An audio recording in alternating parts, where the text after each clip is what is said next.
Do-do-do-do-do-do. Bum, bum, bum, bum, bum, bum, bum, bum. There we go. Hey, kia ora. Helen Brahms here, coming to you live from Surprise in Arizona. Hope you're having a super fantastic, sparkling day.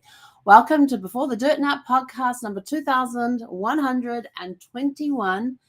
Permission to change your mind. This is part 4 in our permission slip series.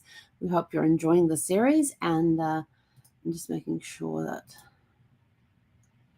okay, that one's got to come down. All right, we're good now. All right, I had something floating, so like I think I've already done that, so it's moved.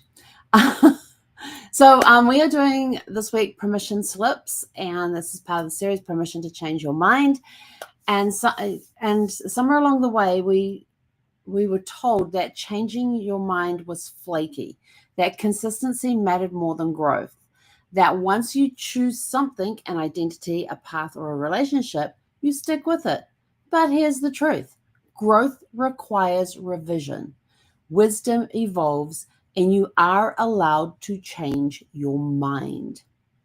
Yes, you are allowed to change your mind. So think of all those beliefs that you've got, and let's work on those right now. So why we resist changing our minds? We have a fear of disappointing others. We have a fear of looking unreliable or indecisive. Feeling we've invested too much to turn back. We worry that changing course erases progress. No, it doesn't erase progress. Oh my gosh. And there are times that, there's that saying out there that a woman has a prerogative to change her mind. But men also we all have the ability to change our minds. We all need to give ourselves permission to change our minds. But what if changing your mind isn't weakness, but a scary kind of honesty? And there are people out there who know that they need to change. And a friend of mine has a saying, and I don't exactly know where he got it from, but his saying goes something like that until the pain of change is greater than the pain of staying the same, you won't do anything. Something like that. When the pain of change is greater than the pain of staying the same. Yeah, until the pain of change is greater than the pain of staying the same, you won't do anything. So let's give ourselves permission to make that change. Places we might need to change our minds about what success means. What does success mean to you? Maybe you need to change the thinking about success and what it actually means to you. Some people go, oh, it means that I've got money, I can do da. How much money? How much money? What does success look like to you? About a long-held belief that no longer fits. We evolve, we change. We've been talking about this for the last 3 weeks, about becoming and our rhythms and everything else, and how things change around us. And yes, change is one of those permanent things. Death, taxes, and change. Those are the 3 permanent things that you can guarantee in life will be permanent, that are definitely in your life. Are those things, 3 things: change, taxes, and death. Those are the 3 things that are consistently in your life every day. It doesn't matter what. Others come and go. So what about that a long-held belief that no longer fits who you are becoming, what your rhythm is? You need to change to fit that, what expectations are. What about a relationship what about a relationships that we maintain or release? Sometimes we stay in a relationship too long. Other times we release it.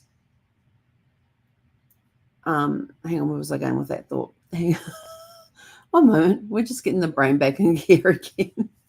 What about relationships that we maintain or release? Are we maintaining some of those relationships too long? Are we not maintaining them long enough? Are we releasing them too early? Are we releasing them on time?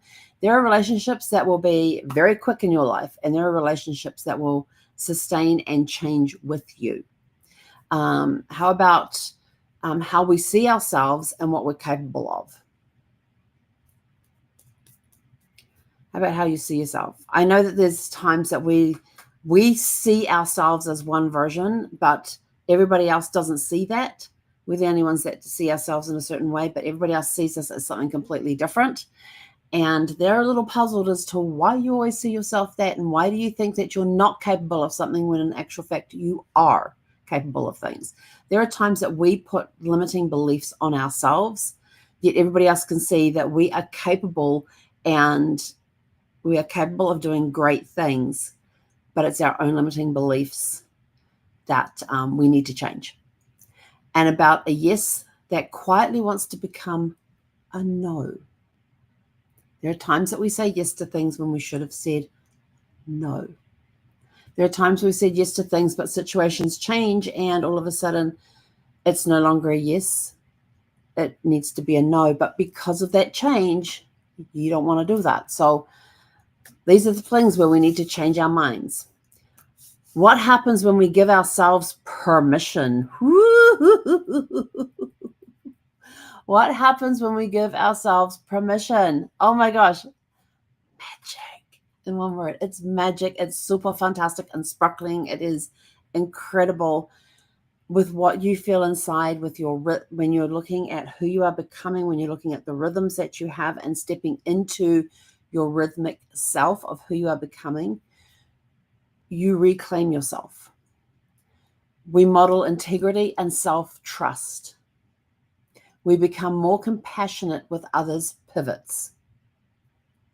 Sorry, every time I hear the word pivot, I think of the scene from Friends with the couch that's got, was it Ross and Chandler and Rachel moving the couch, and then Ross is yelling, pivot, pivot. We often have to pivot. Not only do we have to pivot, we have to be more compassionate about others with their pivots. We realign with our evolving truth. We realign when we give ourselves permission, we get into our own rhythm and not somebody else's. We become who we are meant to be and not the somebody that somebody else expects us to become.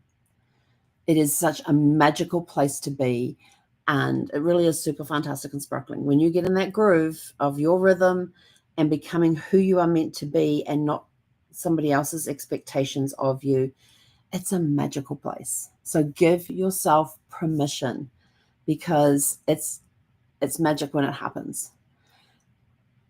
And the legacy, and we've been talking about legacies all the way through our reflections for the last 4 weeks. And legacy isn't about staying the same. It's about becoming someone future generations can trust, not because we never changed, but because we did it when it mattered. So look at what's going on around it. Doesn't matter if you're going to change right now. Do you need to be changing right now? Are you not listening to the call to switch from this to this?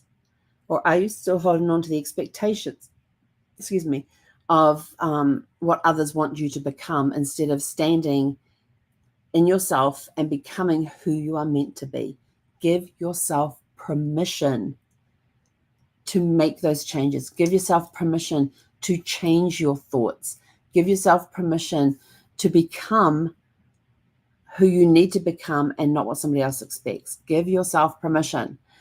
And our reflection questions for you tonight: what belief, role, or decision have you outgrown?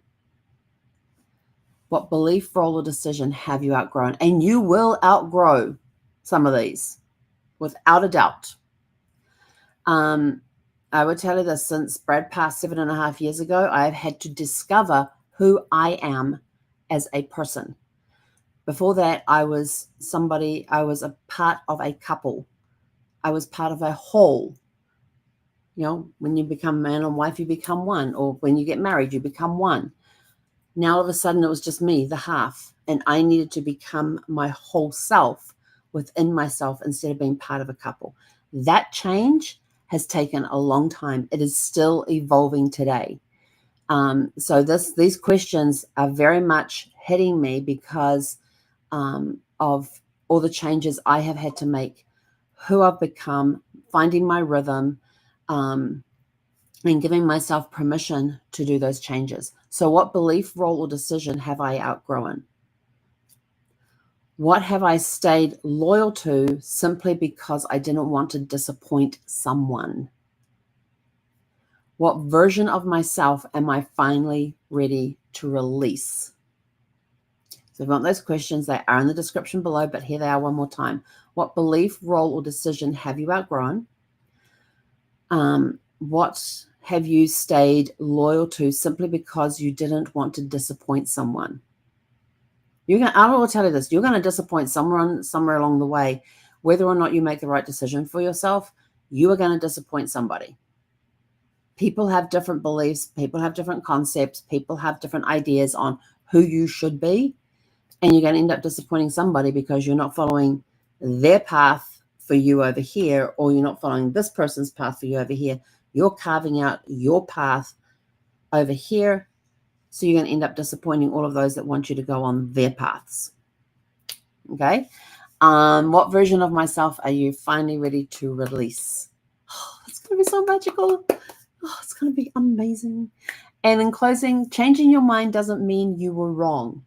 It means you're still learning, still listening, still becoming. And with that, we are out of here. So go out, have a super fantastic, sparkling evening, if you wish. And you can give yourself permission to do so if you wish. And we will catch you guys back here tomorrow evening at 6 p.m. Pacific. Up to you whether you give yourself permission to come tomorrow night to wrap up the last 4 days, wrap up part 5 of the permission slips, or you may choose not to. It doesn't reflect on me. It is your decision to give yourself permission. So until then, have a super fantastic, sparkling evening. He konara.